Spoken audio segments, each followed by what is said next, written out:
सौभाग्यशाली गुरुमुखों, आज की इस वीडियो में आपको श्री आनंदपुर धाम का निर्माण कैसे हुआ, हमारे संत जन को अपने पावन तन पर कष्ट उठाकर इस रूहानी दरबार की जो रचना की है उसका वर्णन तो हर गुरुमुख अपनी जुबान से नहीं कर सकता। तो आप सभी गुरुमुखों के लिए आज की इस वीडियो में कंप्लीट जानकारी दी जाएगी कि श्री आनंदपुर धाम का निर्माण कैसे हुआ। ये सारी जानकारी श्री अमर ज्योति दर्शन ग्रंथ में से ली गई है। सौभाग्यशाली गुरुमुखों, चलिए वीडियो शुरू करते हैं। प्रेम सहित मिलकर बोलो जयकारा बोल मेरे श्री गुरु महाराज की। बोलो जयकारा बोल मेरे श्री गुरु महाराज की जय। श्री श्री 108 श्री पंचम पातशाह जी श्री गुरु महाराज जी का जीवन। श्री आनंदपुर युग सम्राट महाराज धीराज करुणेश श्री सतगुरुदेव जी महाराज श्री पंचम पातशाह जी जिधर भी दृष्टि डालते जड़ चेतन चर अचर सबके दिलों में आनंद की महक महकने लगती, मानो कांटों में पुष्प खिलने लगे। ऐसा एहसास होता भी क्यों ना, आपकी मुस्कान एवं दिव्य दृष्टि सब में अनुपम चेतना भर देती। आपकी दूरदृष्टा एवं भक्ति पथ को अनुग्रह करने का निराला ही ढंग था। आपकी एक झलक मात्र से आकर्षित हो भारत ही क्या सारी सृष्टि ही श्री आनंदपुर की सेवा करने को ललायत हो उठी। श्री सतगुरुदेव जी महाराज श्री तृतीय पातशाह जी ने श्री आनंदसर महातीर्थ को बनाने की धूम मचाई और सेवा के लिए रिद्धियां सिद्धियां और संस्कारी जीवों ने यहाँ स्थान पाया एवं भक्ति का भरपूर लाभ उठाया। अब श्री आनंदपुर की सेवा भक्ति की ज्योति देश विदेश में प्रकाशित करने के लिए श्री पंचम पातशाह जी विराट विकास करने का संकल्प लिया। इसके लिए सब प्रकार से देवी शक्तियों ने मानव रूप धारण कर आपके श्री चरणों के अनुयायी बनने एवं सेवा के सुअवसर को प्राप्त करने के लिए स्वयं को समर्पित किया। ऐसा लगता था मानो सतयुग त्रेता द्वापर के सभी प्रेमी गुरुमुख जिनकी प्रभु प्राप्ति की तपस्या में कमी रह गई थी, वह सब समय अनुसार अपनी सेवा प्रस्तुत करने आ रहे हैं। हर क्षेत्र में सर्वांगीण विकास होने लगा। कवि, लेखक, आर्टिस्ट, डॉक्टर, इंजीनियर, प्रिंसिपल, अध्यापक, मिस्त्री आदि सब एक से एक बढ़कर श्री चरणों में समर्पित होने एवं सेवा के सुअवसर से स्वयं को किरदार्थ करने लगे। हर पर्व पर सैकड़ों श्रद्धालु गुरुमुख सेवा के लिए यहाँ ठहरने लगे। श्री आनंदपुर की उत्तरोत्तर बढ़ती हुई पावन कीर्ति से जिज्ञासु दर्शनार्थी संगतों के लिए निर्मित स्थान कम पड़ने लगे। अभी कटीली झाड़ियों से संपूर्ण क्षेत्र साफ नहीं हो पाया था। लाल मिट्टी के टीले, उबड़ खाबड़ सड़कें तथा मकान कच्चे थे। पक्के मकान बहुत कम थे। इन सब को विशाल रूप देकर सुरमय भवन बनाने के लिए आपने सेवा के भंडार खोल दिए। श्री आनंदपुर में वैसाखी, श्री भंडारा, चतुर्थ पातशाह जी महाराज की पुण्य स्मृति में श्री व्यास पूजा, दीपावली, माघी के पर्व मनाते। श्री प्रयागधाम में दशहरे का पर्व मनाया जाता। कुछ समय पश्चात श्री चतुर्थ पातशाह जी महाराज की पुण्य स्मृति में श्री भंडारा तथा माघी पर्व श्री प्रयागधाम में मनाया जाने लगा। इन पर्वों के बीच के अंतरकाल में आप श्री संतनगर तथा अन्य स्थानों पर जाकर श्री दर्शन एवं प्रवचन अमृत से जन जन में भक्ति का आलोक भरने लगे। ज्ञान के उदित सूर्य से अज्ञान तिमिर छटने लगा। भक्ति के अभिलाषी प्रेमी जिज्ञासु भ्रमर बन श्री दर्शन अमृत रस को पीते हुए ना उगाते।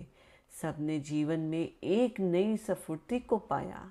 श्री आनंदपुर में व्यास पूजा एवं दीपावली का पर्व हर्ष उल्लास से मनाया गया। आप पर्वों पर अब विशेष अवसरों पर आधा घंटा श्री वचन पर फरमाते, मुख्यतः उनका साक्षात रूप दिया जाता है। सर्वप्रथम श्री व्यास पूजा के पर्व पर दोपहर 11 बजे श्री दर्शन खुले। गुरु पूजा के लिए विधान अनुसार पूजन किया गया। श्री मस्तक पर महात्मा योगात्मानंद जी ने केसर का तिलक लगाया, हार एवं पीतंबर भेंट किए। श्री आरती पूजा का कार्यक्रम हुआ। महात्मा सुखात्मानंद जी ने व्यास गद्दी की व्यास पूजा का महत्व बताया। इस पावन वेला में श्री वचन हुए। संत सत्पुरुषों की शरण संगति और समीपता से जीव को सत्यता का ज्ञान होता है, सच्चाई की परख और पहचान होती है। सत्पुरुषों के उपकार से ही मनुष्य को अपने आप और अपने उद्देश्य का बोध होता है।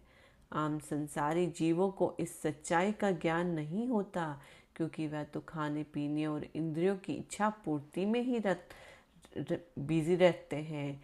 उन्हें सच्चाई का ज्ञान नहीं होता, क्योंकि उन्होंने संतों की संगति नहीं की।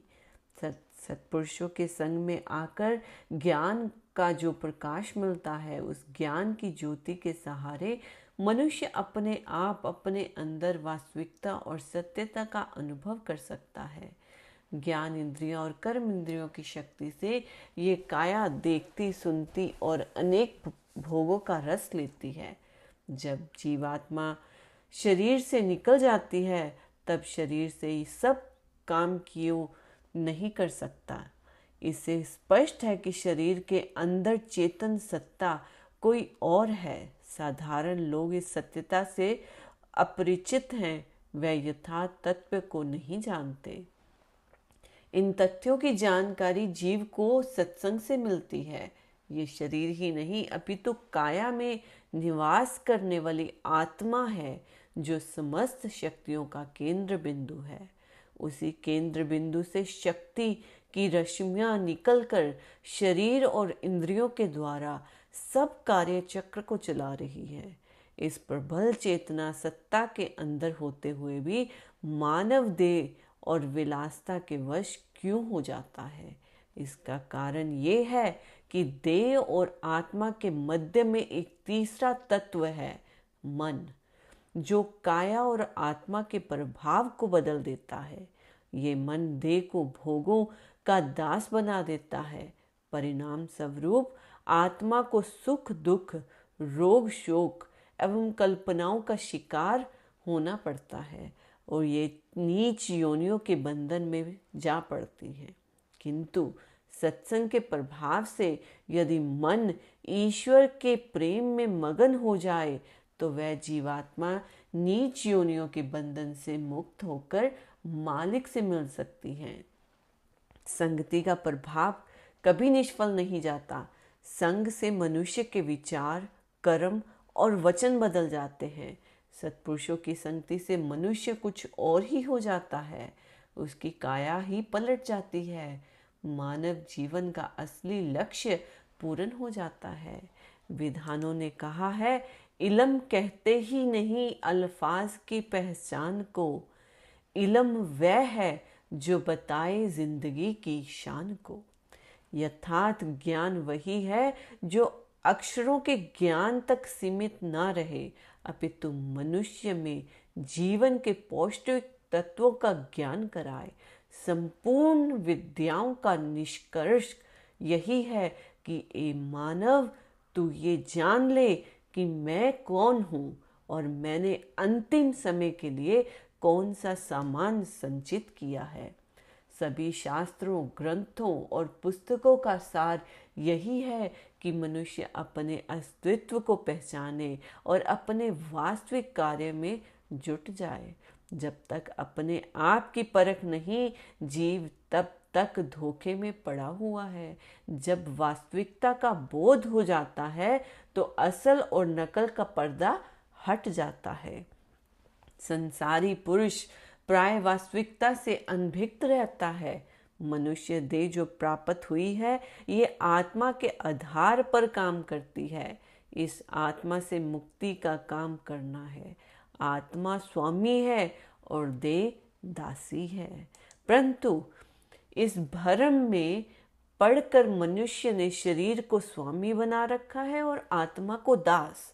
इस उल्टे काम का परिणाम भी उल्टा ही निकलेगा, अर्थात दुखों से छुटकारा पाने की जगह जीव दुखों में घिरता जाएगा। संसार के धंधों में भी देखा जाए तो जब कोई मनुष्य किसी को नौकर रखता है तो नौकर ही स्वामी की सेवा में लगता है और उसे सब प्रकार से सुख सुविधा देता है। परंतु मन ने सारा क्रम ही उल्टा रखा है, अर्थात आत्मा को शरीर के विषयों के अधीन कर दिया। इस दशा में आत्मा दासत्व से कैसे छूट पाएगी? जब से ये सृष्टि बनी है, क्या कोई एक उदाहरण भी दृष्टिगोचर हुआ है कि संसार की धन संपदा ने किसी का साथ दिया हो? नहीं, ऐसा कोई उदाहरण नहीं है।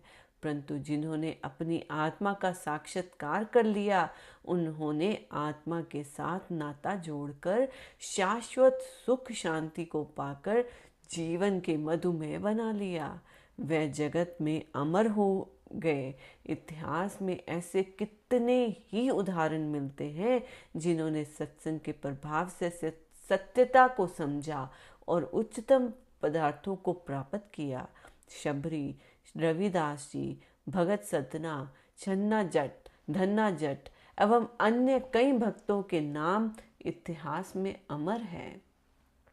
जिन पर सत्पुरुषों की कृपा हो जाती है उन्हें सत्य की पहचान हो जाती है और वे असत्य से पीठ मोड़कर सत्य की ओर पग बढ़ाते हैं तो उनका जीवन ही बदल जाता है। वे सदा सच्चाई का सौदा और सच का व्यापार करते हैं। वे भूलकर भी माया के धोखे का शिकार नहीं होते। जब जीव को आत्मा का बोध हो जाता है तो उसे अनुभूति होती है कि वह कितने बड़े धोखे में फंसा हुआ था। फिर वह आत्मा के कल्याण में प्राणपण में संचेत हो जाता है। दीपावली के पर्व पर खुला स्थान होने के कारण सर्दी अधिक थी। श्री आनंदपुर में मानो संकटों की बाढ़ आ गई। महाप्रभु जी ने टेंट लगवा दिए। प्रत्येक टेंट में 3 फुट गहरे गड्ढे खुदवाकर उनमें मोटे मोटे वृक्षों के तने भी लकड़ी सुलगवा दी ताकि आग गड्ढे के अंदर जलकर टेंट को गर्म बनाए रखे और बाहर चिंगारियां निकलकर टेंट को ना जला सके।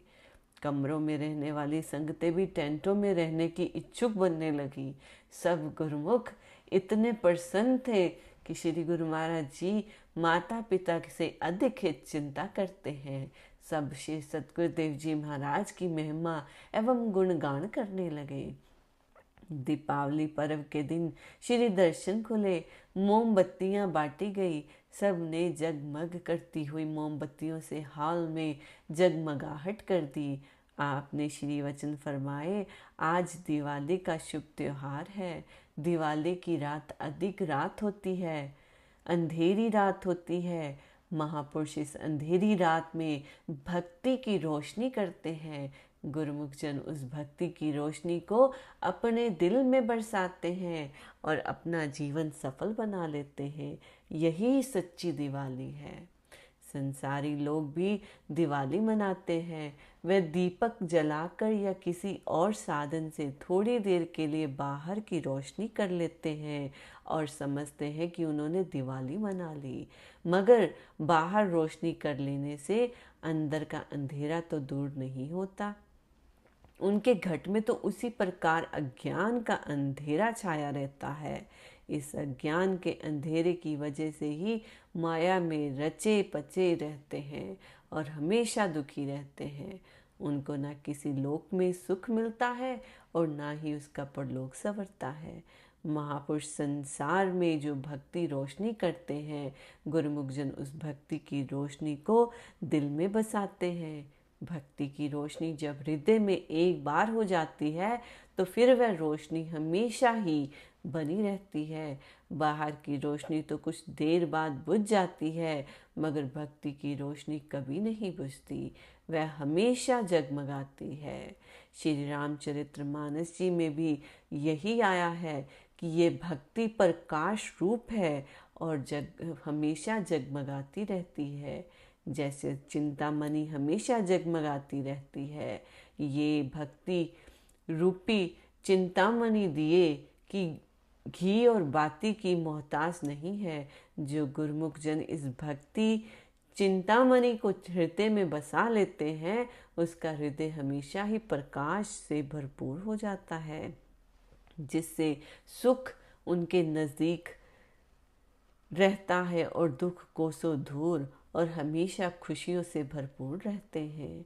जो इस भक्ति को दिल में बसा लेते हैं, उन्हें सपने में भी दुख नहीं भासता। इसीलिए गुरुमुख जन हमेशा इस बात का ख्याल रखते हैं कि हमने भक्ति को ही प्राप्त करना है। वह किस तरह से हो सकता है? वह तभी संभव है कि महापुरुष जिस प्रकार उन्हें चलाए, जिस रास्ते पर चलाए, गुरुमुख जन उस रास्ते पर चलते जाएं। महापुरुषों ने जो भक्ति के नियम बनाए हैं, वे इसलिए हैं कि उन्होंने अपना कर उन गुरुमुख जन भक्ति का धन इकट्ठा कर रहे हैं और अपने जीवन का कल्याण कर सके। गुरुमुख जन ही है जो हकीकत में दिवाली का त्योहार मनाते हैं। क्यों? क्योंकि दिवाली के त्योहार में वे असली चीज़ अर्थात भक्ति को प्राप्त करने का यत्न करते हैं। कहा है कि संसार में गुरुमुख ही चतुर हैं, बल्कि उनमें शिरोमणि है, क्योंकि वे इस भक्ति रूपी मणि को प्राप्त करने का यत्न करते हैं, जो इस लोक में भी हमेशा सुख देती है और परलोक में भी साथ जाती है।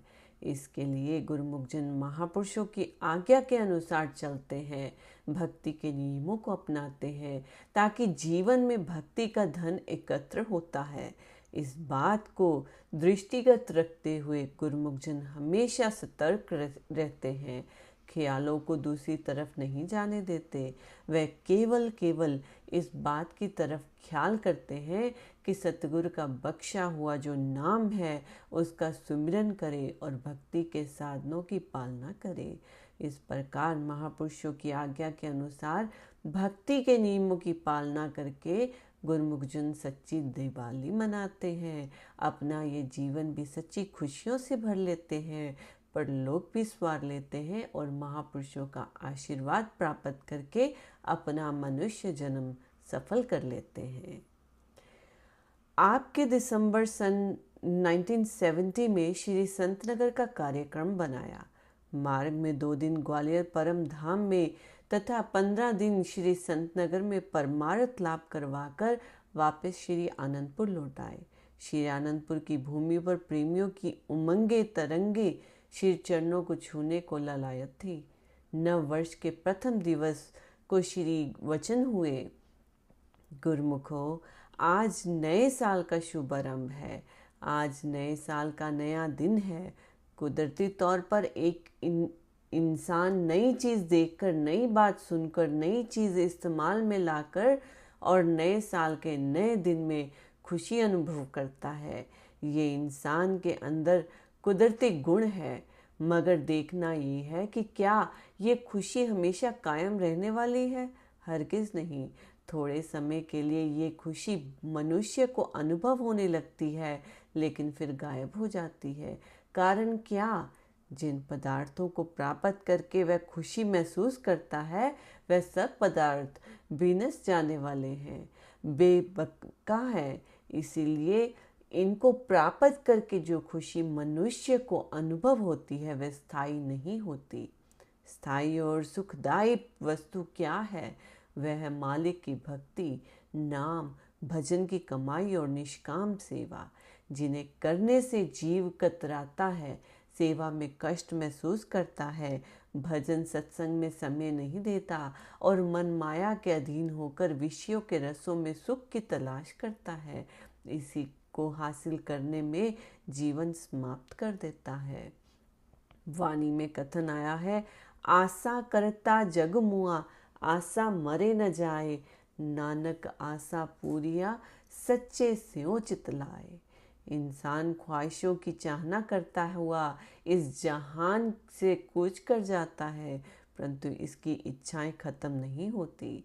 जिनके दिल में मालिक की प्रीत होती है, मालिक के नाम की लगन होती है, प्रभु परमात्मा से चित्त जोड़ लेने के कारण उनकी सभी इच्छाएं पूर्ण हो जाती हैं।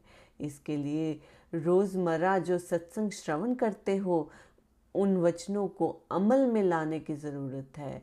जब तक जीव उन वचनों पर आचरण नहीं करता, तब तक सच्चे सुख से वंचित रहेगा। अपने हृदय में सतगुरु की तस्वीर का चिंतन कर, सतगुरु के शब्द और वचनों को मनन कर, उनके चरणों का चित्त में ध्यान कर, अपने इष्ट देव को सदा नमस्कार कर। इससे सत्यता बढ़ेगी और असत्यता अर्थात झूठे विचार दूर हो जाएंगे। जिस प्रकार अंधेरे को दूर करने के लिए कोई दौड़ धूप नहीं करनी पड़ती, केवल बत्ती जलाने से अंधेरा दूर हो जाता है, इसी प्रकार शब्द को हृदय में धारण करने से विषय वासनाओं और मोह का सफाया हो जाता है। मन का ये स्वभाव है कि वह किसी न किसी वस्तु को अपने अंदर धारण करता है, और फिर वह चाहे दुनियावी ख्याल हो या सतगुरु द्वारा दिया गया शब्द। गुरुमुख केवल नाम को दिल में बसाता है। जितना नाम दृढ़ करेगा, उतना वह हल्का फुल्का रहेगा, इतना आत्मिक आनंद महसूस करेगा जिसका वर्णन नहीं हो सकता। जिस प्रकार इंसान जब भूख से अधिक खा लेता है तो भारीपन महसूस करता है, इस प्रकार ज़रूरत से अधिक वासनाएं मन में बसाने से अनावश्यक बोझ पड़ जाता है। इंसान को हल्का होना है तो सूक्ष्म नाम को हृदय में बसाना होगा, तब मन चित्त सुरत एवं आत्मा सब हल्के हो जाएंगे। जन्मों से मोटी सुरती नाम के अभ्यास से सूक्ष्म होगी और मालिक के पास पहुंच सकेगी। छिन छिन मन गुर चरनी लावे, एक पलक छूटन नहीं पावे। एक पल के लिए भी इंसान की सूरत सतगुरु के ध्यान सुमिरन से विलंग ना होने पाए। इसके लिए 24 घंटे सतर्क और सावधान रहने की ज़रूरत है। हर वक्त ध्यान सतगुरु के चरणों में रमा होगा तो जीव सहज ही सुख के सागर में समा जाएगा। नव वर्ष के दिन श्री प्रवचनों की अमूल्य दात को पाकर गुरुमुखों के हृदय में खुशी की नई लहर लहराने लगी। जन्मों से अशांत एवं प्यासी आत्माओं सुख की सांस लेने लगी।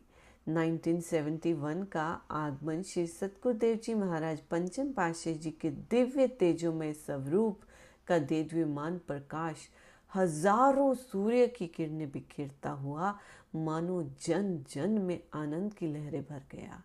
श्री आनंदपुर में उमड़ता संगतों का आगमन यही दोहरा रहा था कि प्रभु आपका आकर्षण दिव्य आनंद की अनुभूति एवं निश्चल प्रेम को पाकर जन्म जन्मों की अतृप्त आत्मा तृप्त हो रही है। श्री दर्शन की एक झलक इस प्यास को बढ़ाए जा रही है। आप उन प्रेमियों के प्रेम को दिव्य लीलाओं और प्रवचनों से पूर्ण करते। महात्मा परम विवेकानंद जी एवं महात्मा भक्ति ध्यानंद जी ने संगत के साथ चंद्र रात यानी अमावस्या के दूसरे दिन श्री चरणों में मत्था टेकने के लिए विनय की। चूँकि सिंधी लोग दूज को संक्रांति पर्व की तरह मनाते हैं, उनकी विनय स्वीकार कर श्री पंचम पातशाही जी ने उनको शुभ श्री दर्शन सुअवसर प्रदान किया। समस्त संगत ने श्री चरणों में मत्था टेका। महात्मा जी एवं संगत की खुशी का ठिकाना ही न था। महात्मा जी ने श्री चरणों में विनय की, सच्चे पातशाह, आज नए वर्ष 1971 में सचखंड श्री आनंदपुर की भूमि पर श्री दर्शन का सौभाग्य तथा आज चांद रात का दिवस पुण्य श्री दर्शन का सुनहरा अवसर प्राप्त कर मानो कई जन्मों के पुण्य का संयोग हुआ है। श्री चरणों में लाखों धन्यवाद, मुबारकबाद। उन्होंने सिंधी भाषा में निवेदन किया, मेरे रूहानी शहंशाह, संसार में लोगों की चंद्र रात 1 मास बाद आती है। वह भी रात को 10 मिनट चांद दिखाई देता है और उसे ढूंढना पड़ता है।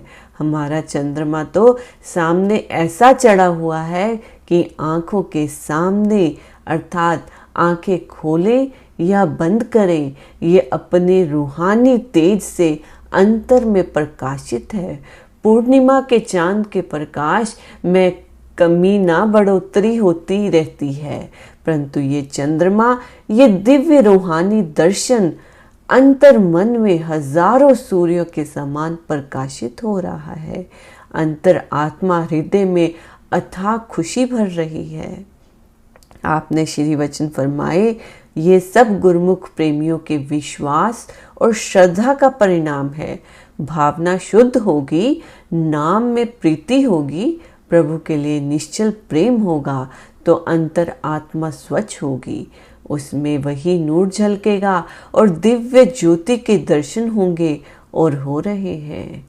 संत दूलनदास जी की वाणी है, ताती बहु लागे नहीं, आठों पहर आनंद, दूलन नाम सनेते, दिन दिन तसा तुसंद। गुरु वचन बिसरे नहीं, कभू न टूटे डोर, पीते रहो सहजे दूलन, नाम रसायन घोर। प्रेमियों, सत्पुरुषों ने आत्मा की खुराक अर्थात शब्द की कमाई को ही मांगा है। इसकी कमाई करने से, सुमिरन में सुरती लगाने से संसार के दुख खत्म हो जाते हैं। अंतर में सदैव आनंद और खुशी समाई रहती है, जिससे आत्मा प्रफुल्लित एवं तृप्त रहती है।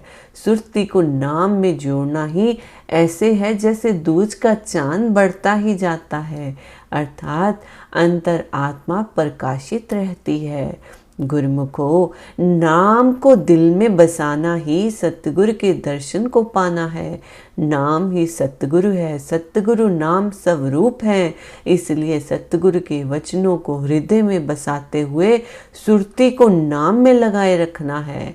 हमेशा हमेशा के लिए यही दर्शन ध्यान लोक परलोक में संगी साथी बनाए रहेगा। सदा ये सौभाग्य मिलता रहेगा और आप आनंद एवं खुशियों से भरपूर रहोगे। महात्मा जी एवं समस्त प्रेमीजन ऐसी अपूर्व खुशी को पाकर मस्ती में झूमते हुए ढोल बजाने लगे, सतगुरु प्रेम और महिमा के गीत गाने लगे। बाकी गुरुमुखों ने भी इस आवाज को सुना तो वह भी भागते हुए सत्संग भवन में पहुंचते गए। द्वार कैसे खुले, क्या हुआ, कुछ पता नहीं। बस हॉल में आते ही सभी दिव्य तेजों में नूरानी श्री दर्शन की झलक एवं मस्ती के नज़ारे में डूबने लगे। कुछ समय पश्चात श्री गुरु महाराज जी ने फरमाया, सब माला माल हो गए। गुरुमुखों के जयकारों के घोष से धरती अंबर से मानो पुष्प वृष्ट होने लगी।